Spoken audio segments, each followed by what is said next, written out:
नमस्कार. आज आपण आलो आहोत केडगाव गावामध्ये. शेळके परिवाराचा हा ऊसाचा प्लॉट आहे. तर त्या प्लॉटवरती आपण विजिटसाठी आलेलो आहोत आणि तुम्ही पाहू शकता हा प्लॉट. हा साधारणपणे 1.5 एकराचा पूर्ण प्लॉट आहे. 4 फुटाची सरी आहे ही आणि हा कंप्लीट आता 6 महिन्याचा ऊस झालेला आहे.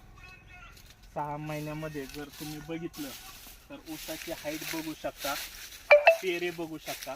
पेरे जर पाहिलं तर 1 2 3 4 5 6 7 8 9 10 11 12. 1 2 3 4 5 6 7 8 9 10 11 12. साधारणपणे 12 ते 15 पेऱ्यांची संख्या आहे. हाईट तुम्ही बघू शकता.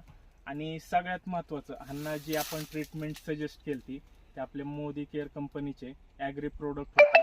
त्याचबरोबर शेतकऱ्यांनी जर आपण बघितलं तर पूर्णपणे सध्या रासायनिक शेती होत चाललेली आणि त्याच्यामुळे जे काही दुष्परिणाम आहे ते भरपूर प्रमाणात आहे.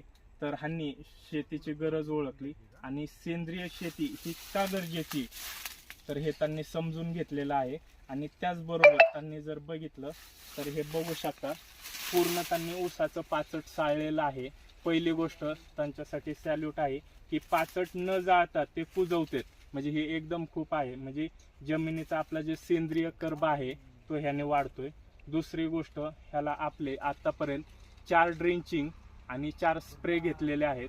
त्याचबरोबर त्यांनी जमिनीतनं आपले मायक्रोन्यूट्रिएंट असेल, जीवाणू असेल, बाकी सगळ्या गोष्टी सोडलेल्या आहेत. आणि प्रॉपर मार्गदर्शन आणि त्याचबरोबर त्यांची कष्ट करण्याची तयारी, या दोन्हीच्या सांगडीमुळे हा प्लॉट आलेला आहे. तर तुम्ही हा प्लॉट बघू शकता कशा पद्धतीने आहे.